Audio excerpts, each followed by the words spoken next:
Hi there, this is S.J. Thomason with Christian-Apologist.com. I'm having a little bit of internet problems today. I started off this morning noticing it, and right now it says that my bit rate is a little low, so bear with me. I'm going to try to make this happen anyway. What I am doing is I'm going to review a video that was put out by a person who calls himself Noel Plum. I'm not sure if Noel Plum is his real name, but apparently he's from the UK. And his video was in response to a blog that I made on 8 questions that I feel that atheists cannot plausibly answer. And so I'm going to turn to his video, I'll listen to it, and then I'm going to offer some commentary. He actually started off going with 2 videos. One is the first 4 questions, and the second is the second 4 questions. So actually what I'm going to do is I'm going to address the first 4 questions from the first video, and I'm going to address the last question from the second video, which is one with respect to Jesus Christ. The reason I'm not covering the other 3 questions in the second video is because it's very long. And the first question in the second video has a lot to do with biology. And my friend, Cy Gart, who is a biologist, has some great responses to that end, on that video.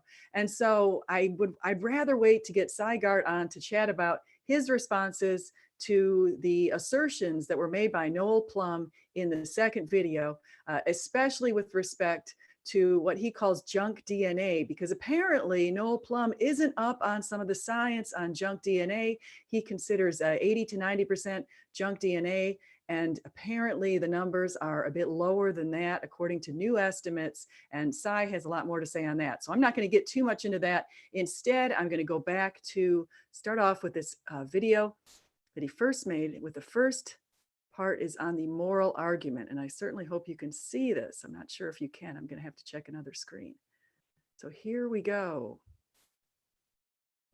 Okay, so here we go. Looking forward to this. I want to respond today to the Christian apologist S.J. Thomason and her list of 8 questions atheists cannot plausibly answer. I have to say, as these lists go, this is a pretty good one. So I want to have a crack at answering these today. You have the YouTuber Deconverted Man to thank for this. Deconverted Man, a guy who sets a lot of store by logic, ladies and gentlemen, yet after years of being on YouTube, still cannot seem to position his webcam properly. But duly I went on his channel, saw what this video was about, and had a sort of moment, paused the video. Let's go and have a look at the questions myself and attempt at formulating my answers before they've been tainted with his answers, and duly I will watch his video myself after I have created this one. So I want to have a crack at answering this. I will give you my answers. It is for you to decide whether those answers are plausible. But bear in mind, these things do not function in a vacuum. So I'm going to bat some of these back to Thomason and Christian apologists as well and ask whether their explanations are plausible. After all, when we choose whether to believe A or B or C, if we choose A over B or C, it's not because A is necessarily the final word. It's because what we see in A is more plausible than what we see in B, C or D. So the plausibility of those other suggested answers is as important as is the plausibility of A. I'm sure we would be agreeing so far. Okay, on with the video. So let's break this down. I'll give you one question at a time, and then I'll give you my response. Okay, so to kick it off, question 1, it's a biggie. What explains our objective morality? And then Thomason expounds on the question in the preceding paragraphs. A lot of paragraphs, too much to read out, a lot more than for any of the other questions. So what I'll do is I'll read the first 2 paragraphs and then give you a taster of the rest. If we have no God, then we have no objective and transcendent moral values and duties. Yet we do have objective moral standards and duties to do what's right. Therefore, God exists. Despite the culture or era, sane humans have the innate sense of what's right and what's wrong, and we prefer to do what's right to help our fellow humans. No matter the major religion, we are all aware of the golden rule. We prefer the humble over the braggarts, the selfless over the selfish, and the truthful over the liars. She then goes on to talk about evolutionary biology and biologists and their attempts to explain what we observe amongst human beings in terms of kin altruism, reciprocal altruism, etc., etc., and she claims that it doesn't do the trick. Okay, a lot for me to respond to there.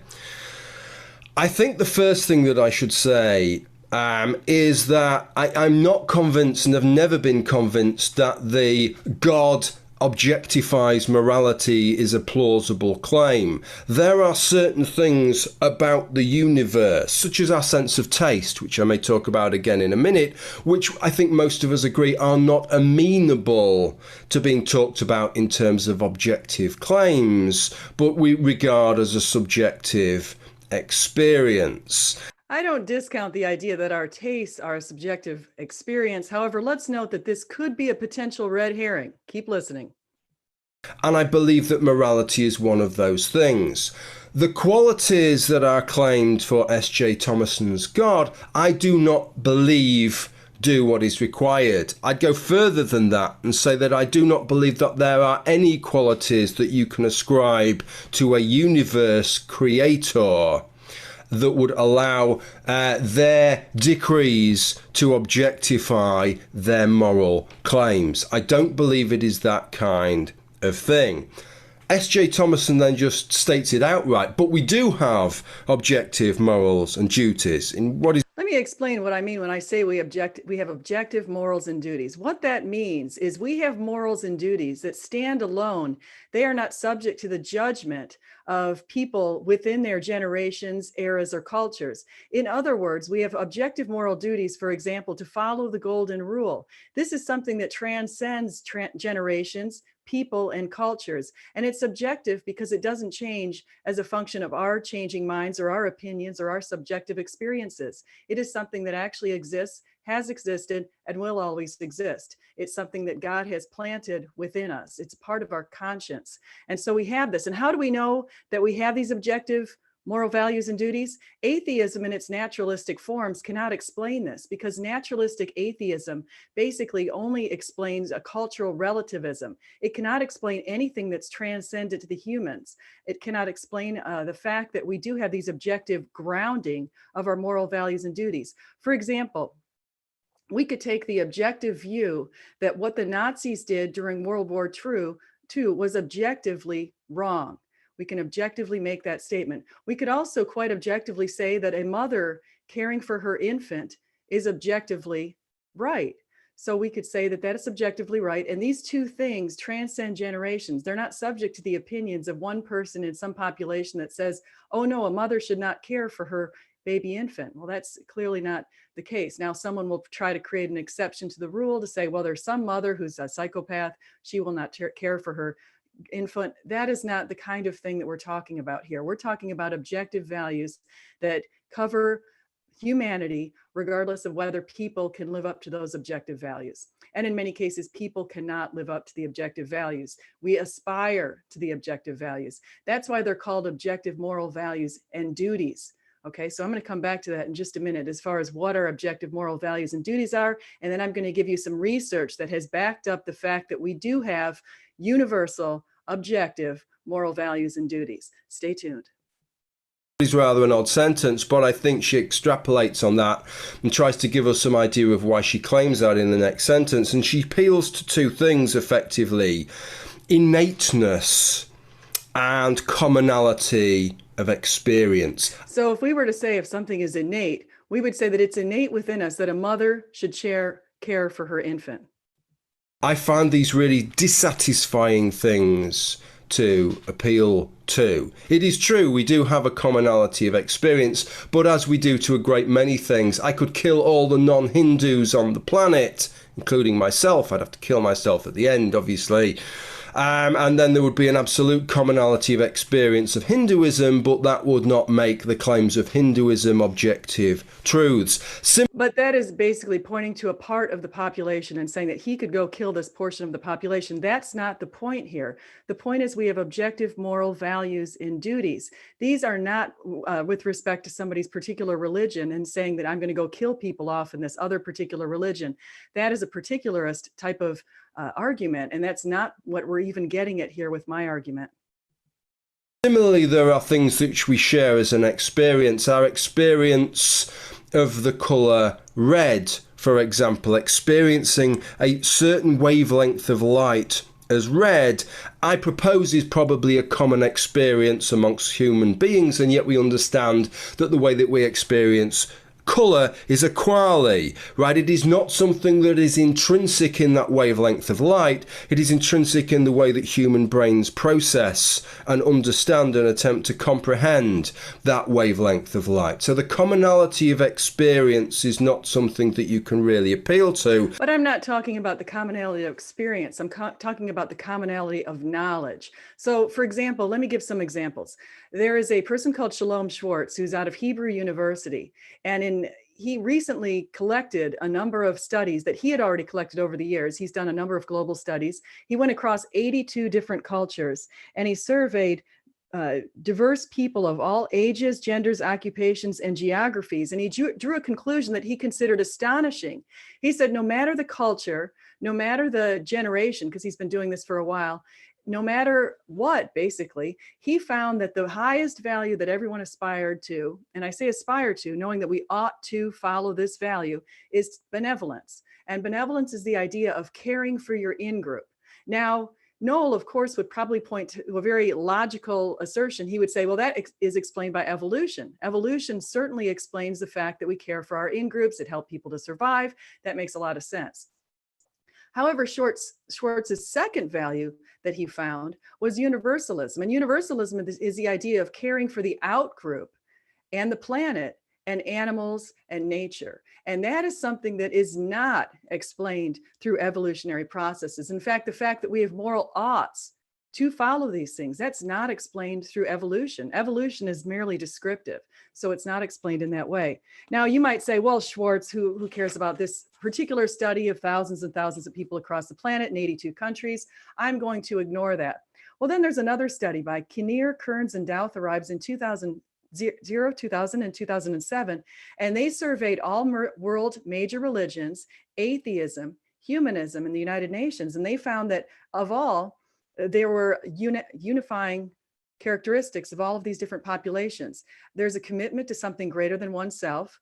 There's self-respect, but with humility, self-discipline, and acceptance of personal responsibility. There's respect and caring for others. Now, this relates to benevolence. And there's caring for other things in the environment, and that relates to universalism. So this particular study essentially backed up the other study. Now, if we go to, someone might say, well, these might be a Christian putting out this study. This is a Christian flaws. Well, let's talk about Jonathan Haidt. Jonathan Haidt is an atheist who is out of New York University Stern School of Business. He actually is a psychology professor, and he teaches ethics and leadership, which is kind of coincidental because I teach ethics and leadership, and I absolutely love that subject, and I love psychology. So I read his stuff quite frequently.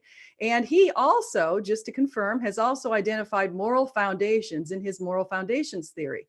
And the two foundations that tend to be adhered to by all populations are the first one is caring for others. Okay, and that could include both benevolent caring and universalist caring. It also, the second foundation that he found that everyone aspires to is the idea of fairness. We all realize that fairness is something that is innate to the human experience. So we share these particular qualities, and this is something, again, that transcends generations. Now, just if you say, well, I don't know about those three particular studies, are there any more that you have? Well, sure, of course I do. There's also Dalsgaard, Peterson, and Seligman in 2005 also did something very similar to what Kinnear did, but they added on Taoism and Athenian philosophy, and they found 6 recurrent values: courage, temperance, justice, transcendence, humanity, and wisdom. And again, these correspond quite closely to the ones that we just discussed. Also, we look at the world value surveys of 296,959 people from around 90 countries and 10 regions. And they also found certain things that were characteristic. They found cooperative morals did not predict religiosity substantially or in a consistent direction. This was due to the conflation of both intrinsic and extrinsic religiosity in their construct. Religiosity is based on 14 characteristics. But what's really interesting out of this particular study is they found that people with greater levels of extrinsic religiosity use religion for its communal benefits, while those with greater levels of intrinsic religiosity have deeper relationships with God. Now, this corresponds again to some of the other findings that we have of these sort of universals. Westmark identified universals in the approval of honesty, charity, mutual aid, generosity, along with the prohibition of theft and homicide. Heinrich and colleagues examined 15 studies, finding that fairness and trust were exhibited in all. So, in other words, I've listed some commonalities. Let's keep going. And the innateness is also something that you cannot appeal to. Again, to go back to taste in food, there is a great deal of commonality. You look across cultures. Part of what is accounting for the global rise in obesity is our dispensations towards sweet, fatty and salty foods. They are commonalities, but it is not necessarily, you cannot leap from that to say that it is objectively true that this food stuff tastes good. Now, I agree with them. Who doesn't like food? But let's point out that one of the commonalities from the studies I just mentioned was temperance. So it's the idea of not overindulging in these foods. And that's something that all humans know that we shouldn't do. It tastes good for human beings because we've evolved in such a way that we benefit from those things and so experience those tastes because they, under normal circumstances, would be beneficial to our survival as being tasty. I think that is really, really important here. So we're on very, very shaky ground, I think, to claim that these evidence some kind of objectivity. But it is true that we have this kind of commonality, and the golden rule is a good example. But of course it goes way beyond our species, does it not? It extends to other higher primates as well. There is Let me point out, of course it does. Shouldn't in a God-driven planet, every single living being, every part of creation also have this sense of empathy? We would expect that we would find that apes do show some empathy, despite the fact that male gorillas will kill their own offspring. We know that apes and other dogs, I've certainly seen it in my own dog. I've seen empathy. I've seen the idea of forgiveness. I've seen a lot of things, thankfulness, gratitude. When I get home from work, my dog is crazy. He's so happy to see me. She's so happy to see me. And that is expressing God's love and God's empathy through his creation. And we would, of course, expect to see that sort of thing in creation. What is different about the animal kingdom is that they don't have a moral code as we do. If animals want to kill one another, they're not held to some other standard as we are. If animals want to steal from one another, they have no standard. But they do exhibit some of these behaviors along with these other killing and stealing behaviors. So let's go on. Much we share in common, particularly with other great apes. A great number of experiments have been conducted on this now to show that a lot of the moral positions that we hold, they hold versions of that, ideas of fairness and justice and things such as that they... And we would expect that. They share those same things as well. So if it requires a God to have given us those things, then it must have required a God to have given that to the other great apes.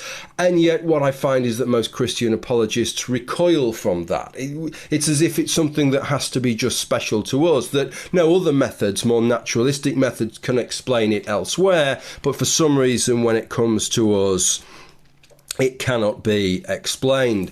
I think Now, I want to point out why some Christian apologists have opposed this idea. And a lot of it is because people who support the idea of evolution try to make the claim that evolution is sort of the evolution of the gaps. And they claim that evolution can be used to explain the processes from which we were derived on Earth. Now, we know that evolution only explains the speciation. Evolution can help explain changes over time, adaptation.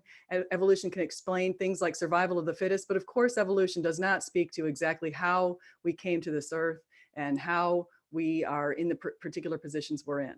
So making that argument, a lot of people try to say that animals should not exhibit these behaviors, but of course, we would expect in God's given creation that animals would exhibit behaviors of fairness and caring and the like. Evolution actually makes it counterintuitive when you see those kind of behaviors in animals, because again, going back to survival of the fittest, we would expect that we would see much more greed, selfishness, and those sorts of behaviors in both humans and animals, and that we wouldn't aspire to be humble and forgiving and thankful if we were just basically products of evolution. Dumb luck, unguided. When we're talking about the higher order things that Thomason discusses here, that she sees as the implausibilities with a natural explanation, the kind of unreciprocated altruism and probably unreciprocatable altruism that you would see, that does not neatly fit into an evolutionary explanation. I think those are the things that reduce the plausibility of a naturalistic answer. But I think we need to understand, I propose, that a lot of things that evolve as something that evolutionary biologists call spandrels. They are not things that are necessarily being selected for. They are things that arise as a result of things that are being selected for. I propose to you that in common with the other higher primates, particularly the great apes, we have evolved some of the moral senses we have to control our social environment. And as our social environment has become more complicated, that need has increased. And indeed, our sense of empathy, the ability to put ourselves in the shoes of others, is part of what allows us to control our social environment. And that is a very, very powerful thing. But perhaps the spandrel effect of that is that we start putting ourselves in the shoes of others, empathizing with others, and that encourages us towards actions that are not directly evolutionarily being selected for, but arise spandrel-like from things which have been selected for. The same thing with our incredible levels of intelligence, which allows us to predict the results of our actions several stages down the line, which means that we end up doing things which would not arise spontaneously as a result of normal evolutionary processes. We end up doing things which might not fill normal evolutionary selection pressures. Bingo. So he's pointed out something quite clear that we do not get from evolution. So evolution can't explain our aesthetic sense of beauty. Evolution can't explain the fact that when we look at mountains or we look at nature or we look at abstract art, that we might find it very beautiful. Humans are unique in that way. Humans are also unique in our apprehension of art and music. Humans are unique in our apprehension of the idea of reasoning. We are the species who reason. Humans have a higher level of intelligence than any other species. Our communication, our language, these are other things that are not explained through evolution. And I think that Noel actually gets that. That's a point he seems to be alluding to, but not making terribly clear. So let's keep going. But we do them because we are so incredibly far-sighted in terms of our actions.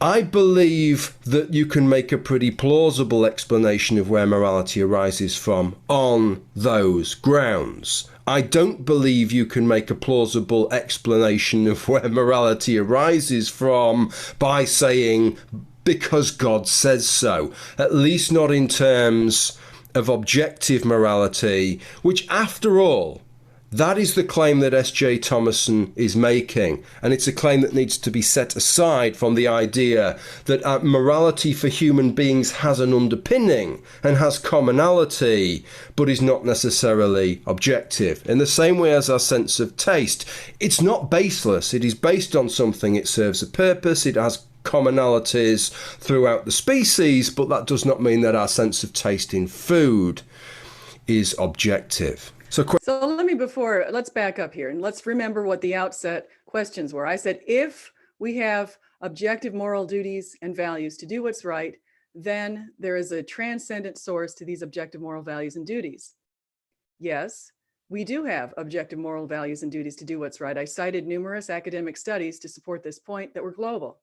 Therefore, a transcendent moral source of these duties exists. Now, the transcendent moral source, again, must transcend cultures, generations, and eras. The explanation from naturalistic atheism isn't there for that. There is no explanation from an atheist perspective. One has to try to seek grounding. Now, people like Sam Harris try to claim that grounding is in the consequence. He tries to claim that his desired consequence of well-being helps explain the fact that we have these objective moral values and duties. Thankfully, he admits we have objective moral values and duties. So do people like Shannon Q and Richard Carrier and other atheists. They realize that we must have something that's grounding our objective moral sense. And so these people, and I could even add on some more like Prophet of Zod and others I've actually debated, these people say, yes, we do have objective moral values and duties, and we're going to ground that in this universal idea that humans want to seek well-being. Well, that's saying that the source is also equivalent to the consequence. Now think about that. That's like saying the independent variable is equivalent to the dependent variable in a regression equation. It's sheer lunacy. It doesn't work. Okay, you can't ground the source in the consequence because it's circular reasoning. Again, it's flawed reasoning. Done. So let's return to the viewpoint and understand we need to be thankful for exactly the source of our objective moral laws and duties. It is a moral lawgiver. It is our moral lawgiver, our transcendent, loving, benevolent moral lawgiver, God. Thank God. Now let's keep going. Question 2. If an atheist's position is that the universe is the product of chance and necessity instead of the product of intelligence, how can he or she explain the fact that the universe is structured rationally, logically, with mathematical precision and predictability? She then quotes Pope Benedict XVI. If nature is really structured with a mathematical language and mathematics invented by man can manage to understand it, this demonstrates something extraordinary. The objective structure of the universe and the intellectual structure of the human being coincide. So this is an argument that I've heard a few times now, that for mathematics and logic to have worked, that's something quite miraculous. Surely you need a god to have got involved in that to make that situation transpire. I find that profoundly weak as an argument, entirely counterintuitive. Look, let me give you a little, I'm going to conduct a little bit of an experiment here, okay? So I've got an apple here in my hand, and I know it doesn't look like an apple, it looks like a banana, but when I was writing this out yesterday, I wrote down, get some apples, okay? And I didn't have any apples. So I've got an apple, and I've got another apple. And don't worry, this isn't going to turn into that pen, pineapple, apple, pen song. Okay, so I've got well, I'll tell you what, let's not get too complicated. I'm from a part of the UK that's known for calling a spade a spade. So okay, so let's just realize what he's going for here. He is going to try to show us simple mathematics to try to explain the mathematical precision of the universe. Okay, let's see what he's doing. Pay attention. Gonna call a banana a banana. So I've got a banana here and I have a banana there, and I'm going to do a bit of mathematics, ladies and gentlemen. So here we go, I'm going to do something now. I'm doing it, get ready. I maybe ought to put a drum roll over the top of this. Bang! What have I got in my hand? Now, I would say what I have in my hand is a brace of bananas. 2 bananas, a pair of bananas. And that is mathematics, that 1 banana plus 1 banana equals 2 bananas. That does not seem profoundly miraculous. That seems mundane in the extreme. That does not seem like the kind of thing that would require divine intervention to take place. And I would be interested to know, what is S.J. Thomason's more plausible alternative to that? Is he suggesting that if you brought 2 bananas together, you just get 1 banana, or maybe no bananas, or an infinite number of bananas, or 3.795 bananas, or maybe the bananas would turn into a hamster, or a giant banana that fills the entire universe, or maybe a constantly fluctuating number of bananas,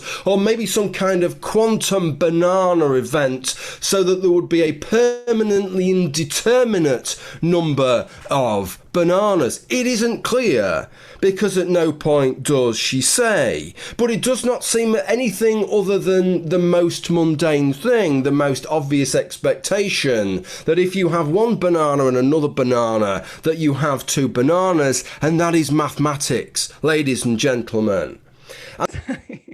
I think that he might have been hanging out with a little too many gorillas who have bananas too, because, okay, people have studied the universe. They've marveled at its fine tuning. Physicist Eugene Wigner famously called attention to the unreasonable effectiveness of mathematics. Consider the way mathematical theorist Peter Higgs sat down one day and predicted the existence of a fundamental particle in the universe, which 30 years later, after investigating millions of dollars and thousands of man-hours, experimentalists finally are able to detect.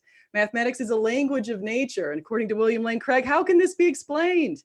When the laws of nature are expressed as mathematical equations, constants are required. Constants are unchanging quantities within a mathematical equation. These include the subatomic weak force, the force of gravity, and the electromagnetic force. 26 constants are known within our universe. The laws of nature do not determine the values of these constants. In other words, if another universe existed with the same laws, it may be different values for the constants. Yet for life to be sustained in this other universe, the constants need to be fine-tuned with almost miraculous precision. Mathematicians and other scientists have calculated the odds for a life-sustaining universe governed by our laws of nature. Quote, I'm quoting this from William Lane Craig in his book On Guard. I highly recommend that book. The weak force, which operates inside the nucleus of an atom, is so finely tuned that an alteration in its value by even 1 part and 1 out of 10 to the 100th power would have prevented a life-preventing universe. Changing the cosmological constant, which drives the acceleration of the universe's expansion by as little as 1 part in 10 to the 120th power, would have rendered the universe life-prohibiting. These numbers are so huge that they're beyond our comprehension. For example, consider that the number of seconds in the entire history of the universe is around 10 to the 17th power, which is 1 followed by 17 zeros. As William Lane Craig notes, having an accuracy of even 1 part in 10 to the 60th power is like firing a bullet toward the other side of the observable universe, 20 billion light years away, and nailing a 1-inch target. Atheists at this point in the argument often point to Douglas Adams' puddle analogy to refute intentional design of the universe. The argument is as follows. Here's what he would say. This is rather as if you imagine a puddle waking up one morning and thinking, this is an interesting world I find myself in, an interesting hole I find myself in. Rather fits me neatly, doesn't it?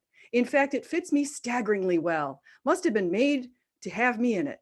This is such a powerful idea that as the sun rises in the sky and the air heats up, and as gradually the puddle gets smaller and smaller, frantically hanging on to the notion that everything's going to be all right, because this world was meant to have him in it, was built to have him in it. So the moment he disappears catches him rather by surprise. I think this may be something we need to be on the watch for.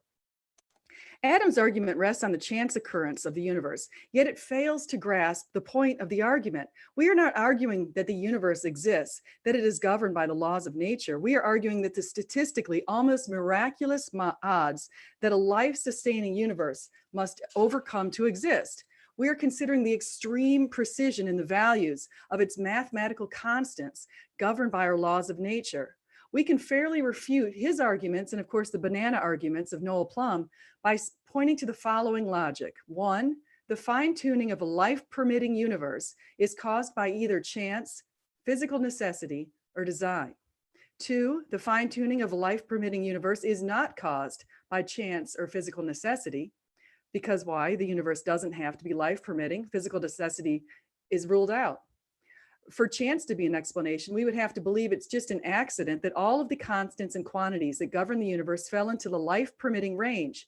Using a similar analogy to one developed by William Lane Craig, suppose you were dragged into point-blank range of a firing squad of 100 trained marksmen with their rifles pointed directly at you. They were instructed to kill you for the egregious actions that you had waged on their families. You heard someone shout out, "Ready, aim, fire," and you gasped, waiting for the bullets to penetrate you. Miraculously, none hit.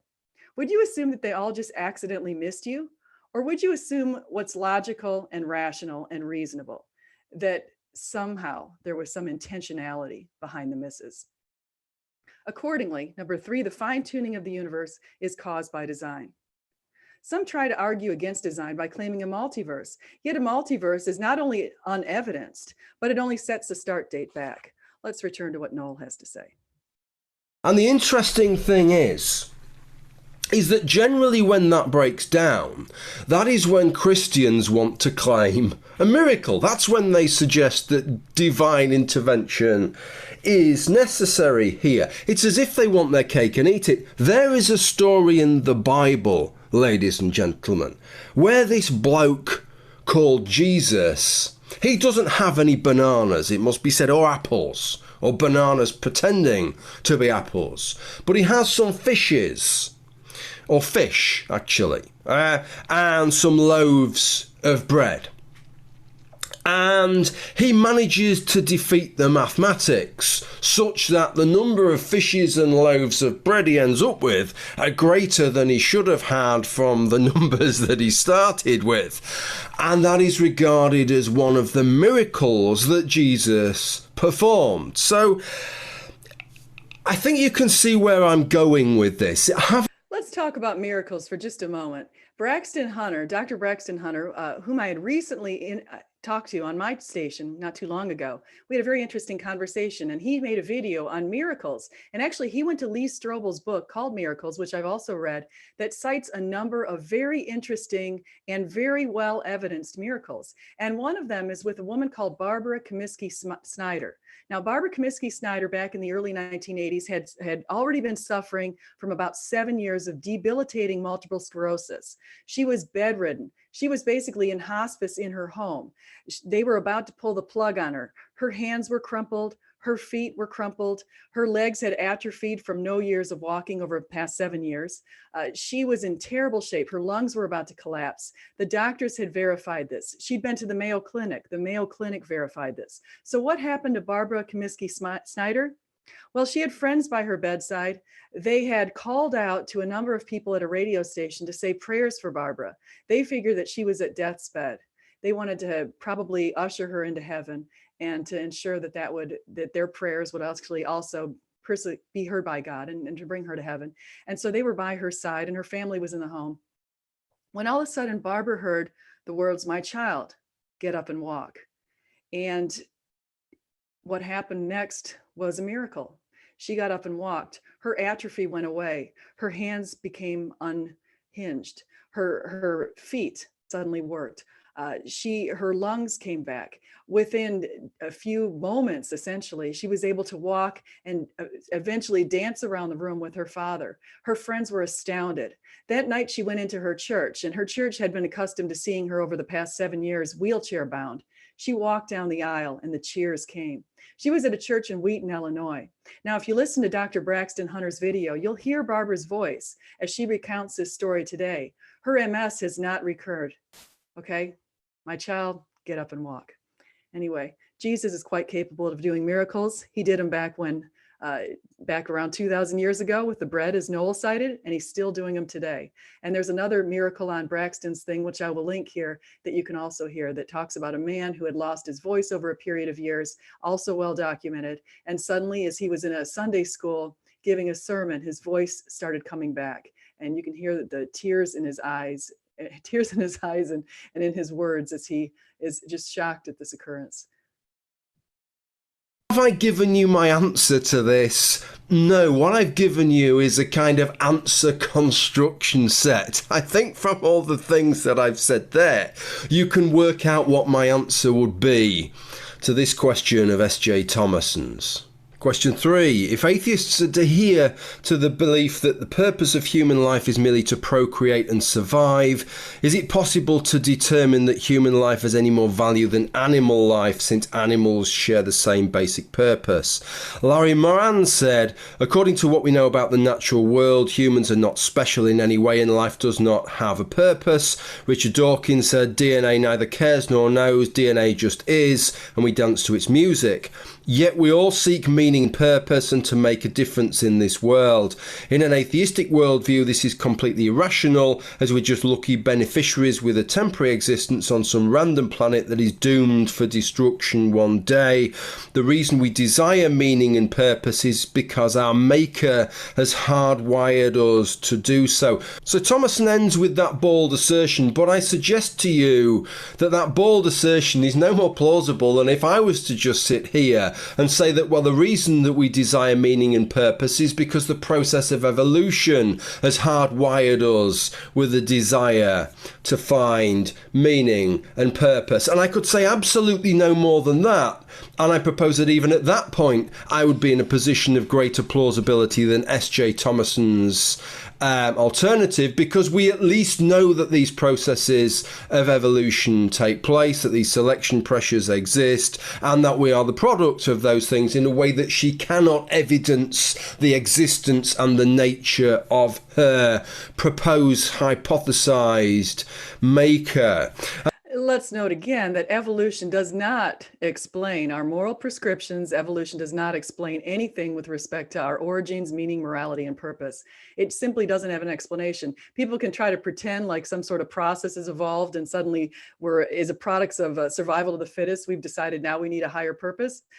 That, quite frankly, doesn't follow. And then she's made this claim that effectively, well, what's the point? What's the point of it all? If ultimately we're just all going to die and the universe is going to end, blah, blah, blah, blah, what's the point? And I understand the emotional pull of that argument, and it makes some sense logically as an ultimate point of recourse, but I can again throw the same thing back. She proposes a deity that is omniscient and omnipotent. We are effectively the playthings of a being that has no need for playthings, that has these infinite characteristics. There is literally, definitionally, nothing that we can do that in any way can add to that which already exists, because you have an infinite superlative being to begin with. Let's point out that this infinite superlative being also happens to be our Father. And so the idea is, I don't have a need. I don't need to have children. I did not need to have my two sons. However, I wanted to have my two sons because I know that they would bring love into my life and I could give them love. Accordingly, in the same way, our Father has many children, billions of children. And one of the reasons is probably because he knows that we can bring him love and he can bring us love and he can teach us to love and he can teach us to be better. And that's the entire intentionality of a lot of this. And so he has no need. He has a want. He wanted to bring humanity to this world, and we can be very thankful for that. So it makes everything we do as futile when you invoke a deity of the kind that Christianity invokes, as it does just to have the cold-hearted universe. That gets us absolutely nowhere, I think. And when we talk about value and purpose, therefore, we have to look aside from that. The opening paragraph, the question itself, I think, is a little bit of a leading question, suggesting how can we say from an atheistic perspective that humans have more value than other animals, as if this is some kind of objective truth that we all know. And I disagree with that. I don't believe that value judgments are amenable to that kind of thing. They are not baseless. It's like going back to the taste example, but they are very much specific to ourselves. So, for example, if I spoke to another human and another human told me that they believe that elephants have more intrinsic value than human beings, human lives, I would dispute that. I would say, well, I disagree with you on that. And I would find that an odd position. So, in other words, I always consider it a bit dubious when one side of the argument would tell you that we're made in the image of God, therefore we're to be valued, we're special, we should treat each other with value and meaning and intentionality and purpose, or the other person who says that we're no better than an elephant.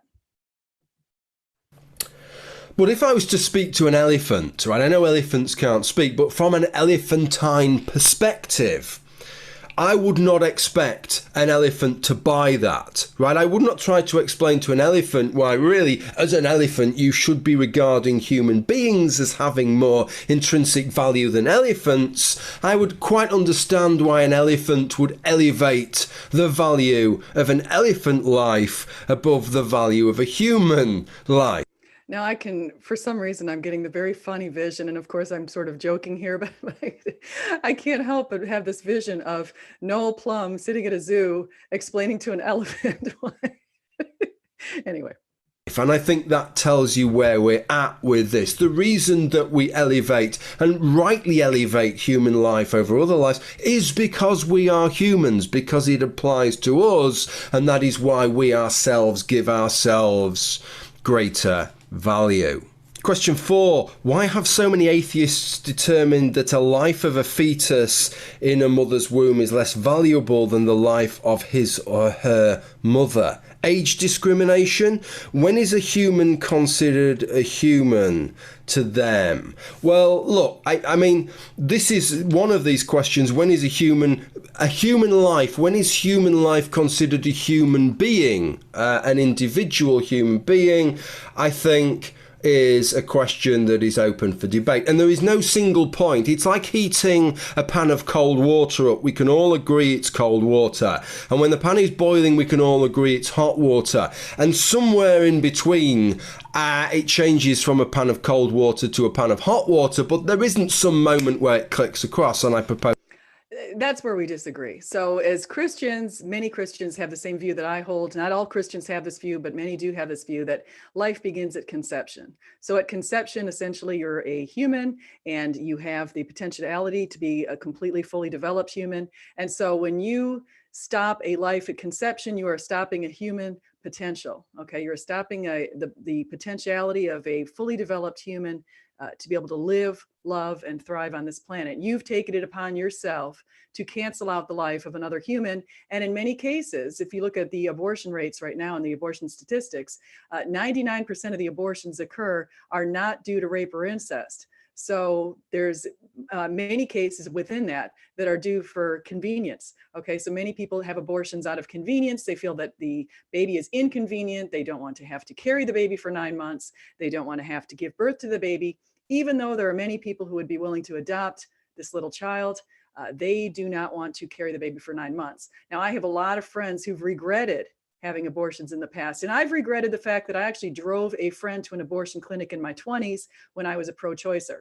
But I became pro-life for very good reasons. I came to appreciate my own sons and my own wombs and how beautiful and incredibly gifted the gifts that God has given us and the gifted way that this process works. That is the same in our development within the womb. But I think S.J. Thomason is missing something here when comparing a fetus versus S.J. Thomason that maybe I can highlight by imagining that I just cut off S.J. Thomason's finger. And honestly, this is not an online threat, but imagine I had, okay, and there is the finger laid there, and that is living human cells. They are living human cells. S.J. Thomason's living human cells, but I can tell you I feel very differently about those living human cells in her finger than I do into the residual part of S.J. Thomason. Duly, I would be happy for a hospital, assuming it couldn't reattach that finger, to incinerate that finger, to dispose of it in a way that doesn't cause more infections in the hospital, even whilst those cells were still alive. Human cells, living human cells in S.J. Thomason's dismembered finger. I would not be happy with that hospital incinerating S.J. Thomason whilst she is still alive, even sans finger. Okay, and that tells you the difference here. What we're talking... Okay, I know that he's being humorous. Of course, he's not making it serious that he's going to take my finger or incinerate my finger or anything like that. But what isn't humorous is the fact that he equates the cells in a finger, a non-moving dead finger sitting on the top of a table, essentially, with a fetus or a human inside the body. Some people try to equate the baby as merely a clump of cells. In fact, that's what they do at Planned Parenthood. They try to claim that the baby is just a clump of cells. They call it dilution and cooterage. They basically try to take away the human value of the baby. They tell you if you're pregnant and suddenly they find that you might be, your baby might have some issues. They say, well, you can simply terminate the pregnancy.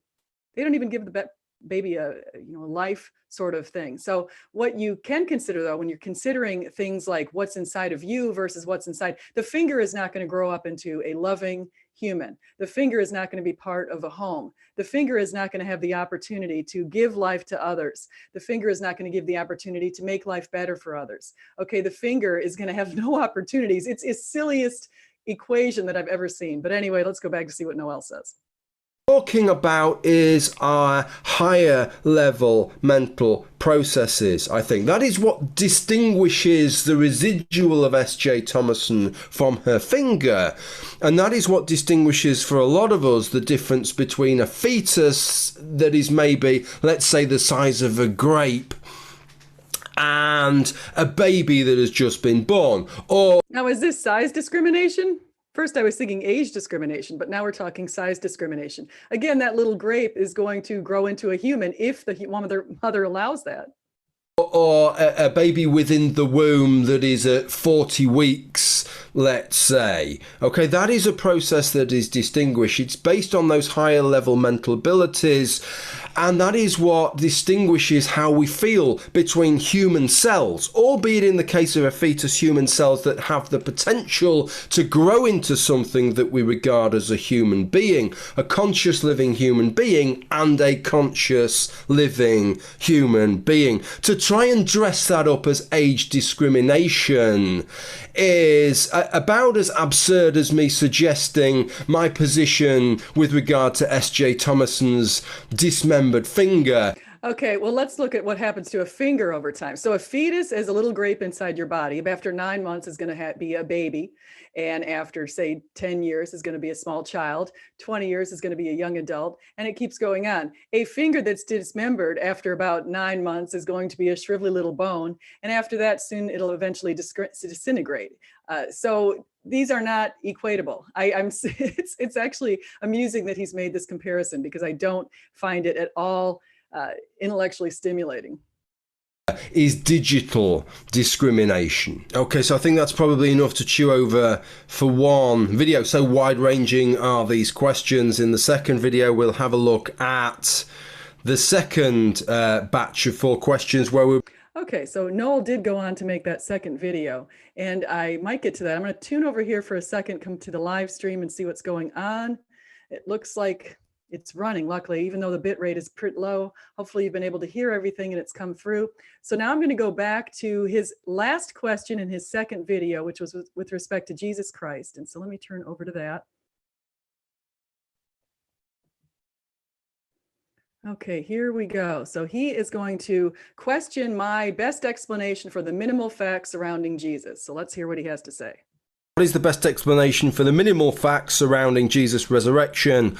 Roman pagans, Jews and Christians in Jesus' time have all indicated that Jesus' tomb was found empty, and multiple sources have indicated that second-class women made that important discovery. In fact, Paul stated that 500 people witnessed Jesus over the next 40 days after he rose from the dead. Many biblical and extra-biblical sources have indicated that early Christians preaching illegally in support of Jesus for decades, braving beatings, stonings, crucifixions, beheadings, and being burned to death. And then he gives some of these minimal facts, and then the only way to explain all of the minimal facts is that Jesus resurrected. That is S.J. Thomason, what she regards as the most plausible explanation. There is a saying. Before he gets to that saying, let's note again those minimal facts, and let's note that the explanation that he gives has to satisfy every one of those minimal facts. He cannot say, I'm going to satisfy this one question, the second one, this one, this one. No, you actually have to explain all of the minimal facts. You can't actually try to offer individually explanations for each individual fact, because of course somebody else could say an empty tomb is there, but then someone might explain that by maybe somebody took the body. However, you have to explain all of them. For example, what you really need to explain, the biggest part of that, is why the apostles did what they did, given the fact that they were in hiding prior to Jesus's resurrection. After the crucifixion, they were all hiding out. In fact, right before the crucifixion, Peter had denied Jesus 3 times.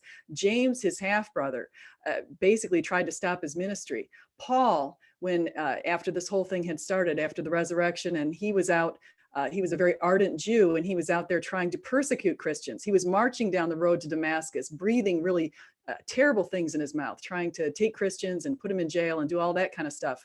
When suddenly to all 3 of those people, Jesus appeared. And he appeared to his apostles over the first 40 days. Later on, he appeared to Paul. But what happened after that was life-changing. These men changed their lives. They went out and started preaching, despite having no legal help in any way. So they were preaching despite persecution. They were martyred in many cases. They were crucified, stoned, and they did it for decades. So if you go back and look at what Chuck Colson said about Watergate and how these men couldn't even hold what they considered to be, and what was, a lie for just a couple of weeks, consider why, if they were lying or they were making this up, or this was just a delusion, or this was just a vision that they had seen, why would they do what they did for decades? People don't do that kind of thing when they know that their situation is true. And these apostles attested to Jesus's crucifixion and resurrection. that extraordinary claims require extraordinary evidence.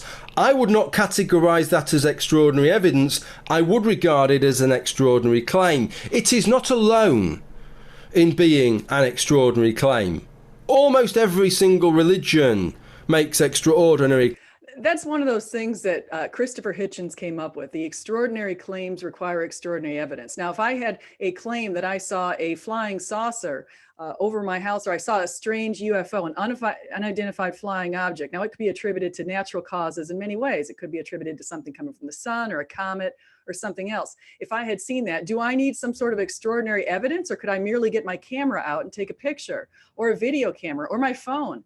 I don't need extraordinary evidence to cite something that's extraordinary in my life. I simply need the evidence, reasoned evidence. So let's go on. Claims, many of which claim to be well attested to. Indeed, modern people who claim deistic status. Satya Sai Baba, who died in 2011, is one such individual who has thousands of people who testify to the miracles that he has performed and his deistic status. Let's not forget that Jesus did point out in the last days that there will be many false prophets and there will be many people trying to perform false miracles. And we also live in a very spiritual existence where there is a spiritual realm. In fact, I highly recommend you read Michael Heiser's book, Unseen Realm, for more details on that. That is in the modern world. You have people who claim to have seen all manner of things. At one time, many people, sailors, would testify that they had seen sea monsters. But did those sailors spend the next 3 or 4 decades preaching that they had seen sea monsters to the detriment of their own lives? Did they leave their families to spend the rest of their lives, over decades, being chased down, stoned, and imprisoned because they wanted to tell everybody that they saw sea monsters? I don't think so.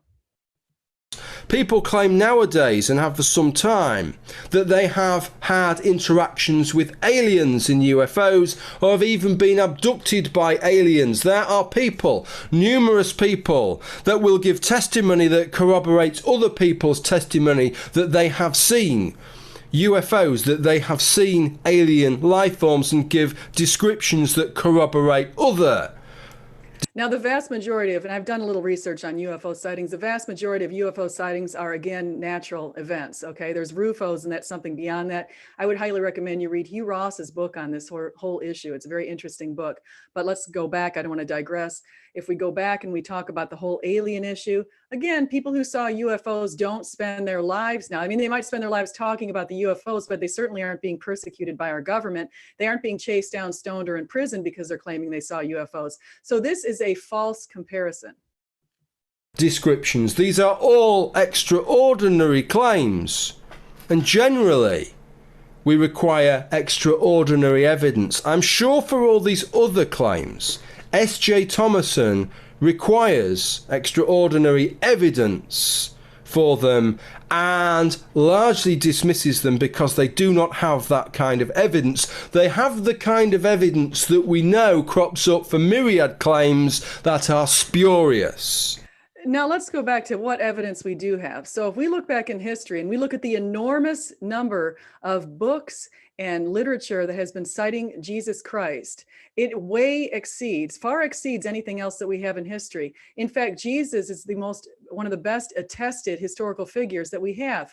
Historians get excited when we have 2 sources of information. With Jesus, within 150 years of his resurrection, we have 42 extra biblical, or 42 sources, including biblical sources, but 42 sources, including 9 hostile sources to Jesus. These are 9 people who did not worship Jesus or practice Christianity. And these 9 people, who include Tacitus, Josephus, Pliny the Younger, Phlegon, Lucian, Celsus, Marabar Sapian, Suetonius, and Thallus. Here's what they all say, or they have said. We piece together what they've said, and it comes out to: Jesus lived during the time of Tiberius Caesar. He lived a virtuous life. He worked miracles. He had a brother named James. He was crucified under Pontius Pilate. He was acclaimed to be the Messiah. An eclipse and an earthquake occurred when he died. Now, again, I found geological information to support the year 33, and I found even other historical information to support the date of April 3rd and 33 as the date of Jesus' crucifixion. He was crucified on the eve of the Jewish Passover. His disciples believed he rose from the dead. His disciples were willing to die for their belief. Christianity spread rapidly in Rome, and his disciples denied the Roman gods and worshiped Jesus as God. This is supported by his hostile sources in the first 150 years, some of them who lived during Jesus' lifetime, and all of who lived during the lifetimes of people who knew Jesus or knew of the apostles or knew people who knew people of the apostles. So this is a well-supported documentation from the past. I would call that extraordinary support for Jesus's resurrection. But of course, Noel wants to take this to another level. He wants even more support beyond that. And of course, we do have more support. Thankfully, the rocks have cried out. As Jesus pointed out, the stones will cry out. So we also have archaeological support. We have geological support. We have historical support. We have the fact that Christianity rose from a mere group of around a handful of fishermen, a carpenter, a tent maker, and others, a tax collector, some of the scorned in societies, prostitutes, and that sort of thing, to be the most widely followed religion in the world. We know that Christianity rose from just a handful in the early first century to between 5 and 6 million by the time it was legalized in 313. It's extraordinary, especially given the fact that Christianity was driven by peace. So you can't compare that to the rise and the growth of the Muslim population. Muslims were always founded and always grounded in the idea of war. Right. So what S.J. Thomason wants me to do is to make a one-time exception for her claim, to lower my standards to the standards that I would have for a much more mundane claim about Jesus. Jesus went to the shops on a Friday afternoon and picked up a loaf of bread. Okay? That would be a mundane claim, and I would accept mundane evidence. This is not a mundane claim. It might be to S.J. Thomason because she accepts a priori that Jesus is effectively God and so he can resurrect. It's a pretty mundane thing for him to do. But unless you accept that a priori, then it's not a mundane claim. It's an extraordinary claim, and it requires extraordinary evidence. So it is an extraordinary claim. And of course, I've given extraordinary evidence, but I'm still waiting for Noel to actually address the minimal facts that I've given and to provide one reasonable explanation beyond the explanation that's been given to us and been handed down from the apostles, from the disciples, and from many others who have been worshiping Jesus, and even others who did not worship Jesus and felt very hostile towards him. I can give you a more plausible, rough outline sketch, I think. I'm not going to deny the existence of Jesus. I believe he probably existed, that he was an apocalyptic prophet, and that people believed that he was a Jewish Messiah. He was the person that was going to save the Jews from the sort of oppression of the Romans at the time. That's what he was going to do. And then he kind of buggered it up. He died very, very meekly, which is not what messiahs do. Well, that's a brilliant point. In fact, if we go back to look at the expectations of the early Jews, this is a provision of more evidence. So if we go back and we look at the early Jews and we look at the expectations, they expected two different types of messiahs. If you go through the Old Testament, you're going to notice a very meek Messiah who is crucified, essentially. And you'll notice that mentioned in Zechariah 12:10, Psalm 22, and Isaiah 53. I highly recommend you visit those passages. You're also going to notice that there was a different type of Messiah in other passages that was a kingly Messiah. That is a Messiah mentioned in the book of Daniel, who's going to come again in glory to judge the living and the dead. That is the second coming of the Messiah. So, but at the time of the first coming of the Messiah, the Jews thought the Messiah would be the second coming of the Messiah type. They didn't realize that the first coming of the Messiah could be present. I've actually got some Jewish ancient sources, and I've cited that in different blogs that have pointed this out, that there were two different types of Messiah. Another thing that you might want to know, just in case you're interested, besides those Old Testament prophecies that I just pointed out, which Jesus fulfilled along with 330, is Malachi 3:1. Malachi 3:1 quite interestingly states that the Messiah will appear in the second temple. Now, the second temple was destroyed in the year 70. So the Messiah had to appear before that. Now, what's very interesting about that is taken together with the book of Daniel, which portends that Jesus was basically going to be cut off from this planet, cut off from the world. It also gave us very specific dating for the resurrection, which again turned out to be the year 33 when we take it all together. And I've written blogs on that if you want further details, and I'll cite that in the description. But let's point out the fact that the book of Daniel also pointed to Jesus. Now, what's really interesting is in the second to fifth centuries, when the Talmud came out, suddenly Daniel, who had been considered a prophet by people like Josephus, by Jesus, and even going back into the Old Testament, we notice that Daniel was considered a prophet in the book of Daniel and considered a prophet by his peers. Suddenly Daniel's prophet status was taken away. And I think it's a little suspicious. I would say that his prophet status was taken away because they realized that the prophecies that he had given had been fulfilled, and they did not want to accept those prophecies. Now, I suspect that Noel is in the same boat. He might realize that the prophecies had been fulfilled. However, he does not want to accept those prophecies. If any of you would just go back and think about this whole thing reasonably, you'll be led to the truth. Right, it's a pretty unmessianic thing.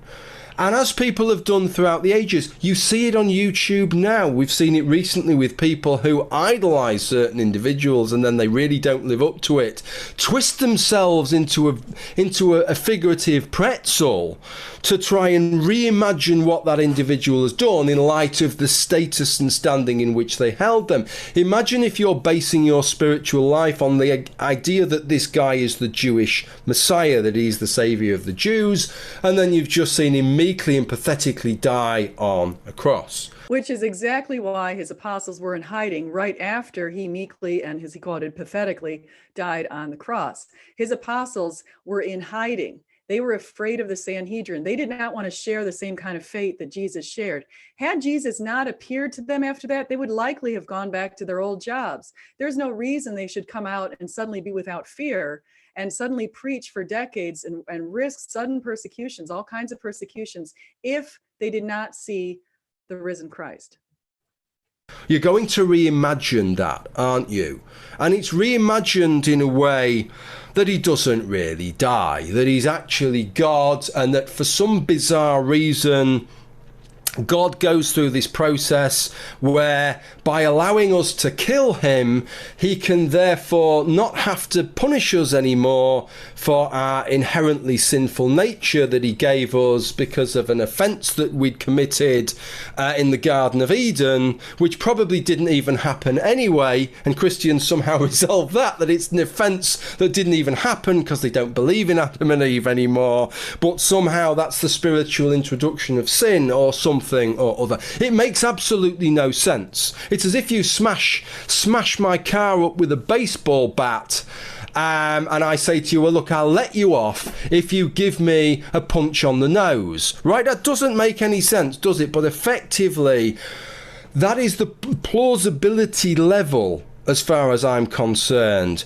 for the whole Jesus story, that he's dying for our sins. He's dying. What if we kill him, then God will let us off for being sinful? What, by committing another sin? By killing God? Even though he doesn't really die, that's not a death. If you've resurrected, you're not dead, are you? It makes absolutely no sense. There's only one context in which that story makes sense, and that's in the context of a fledgling religion that's struggling to deal with the material facts and trying to weave the best narrative that it can to deal with the events that it sees. And it's one of the weakest stories. Jesus' story is supposed to be the greatest story of all time. I think it's actually one of the most bizarre, weakest, nonsensical stories of all time. It makes absolutely no sense whatsoever. So even the Bible points out that the resurrection is foolishness to those who are spiritually dead, essentially. And so that is something that, unfortunately, we can all say prayers for people who would like to seek the light, would like to know the light, would like to learn more about Jesus. But let me point out some of the reasons why Jesus did what he did. If we go back to the Old Testament, and again, I pointed out the prophecies, but even beyond that, if we look at the Passover and the Passover lamb, the Passover was brought about with this Passover lamb that was supposed to be blemish free. And through the Old Testament, one of the ways that people made sacrifices to God was to kill a Passover lamb or to kill other animals. And the animals had to be blemish free. They weren't allowed to be the ones that were full of blemishes. Now, Jesus is the sinless one. So Jesus is the only person to ever walk the earth who is free from sin. So Jesus is the Passover lamb. The only way to reconcile God's perfect mercy and his perfect justice is through the sacrifice of a Passover lamb. And let me explain that a little bit better. So we are sinners. We're born into sin, and we're put on this planet for that reason. And God knew when he allowed free will that he would have to do something to rectify the fact that we would be sinning. Now, in his perfect justice, he has to punish us for sin. So we have to experience spiritual death.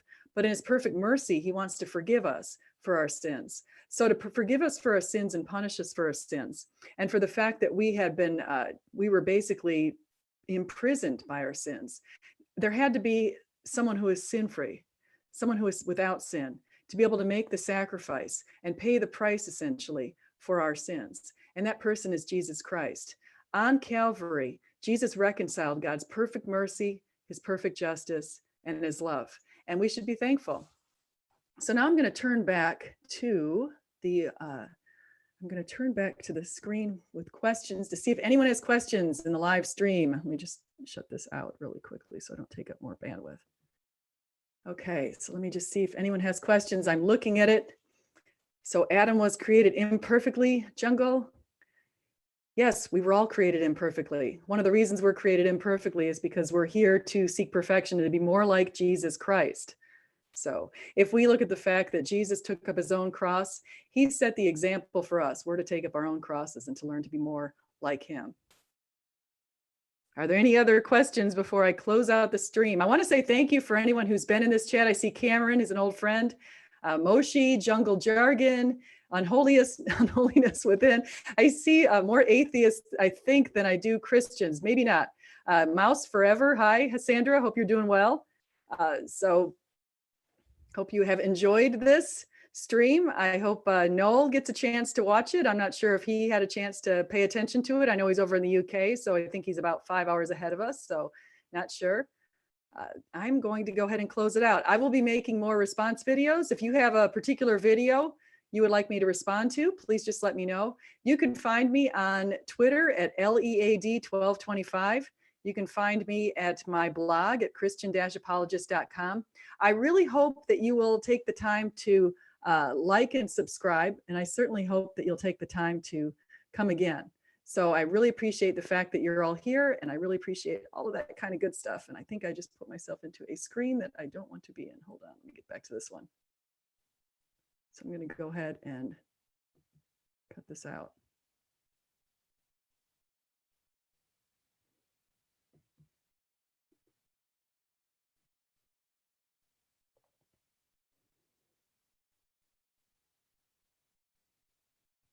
Did I turn this off? Connect streaming, did I just turn this off?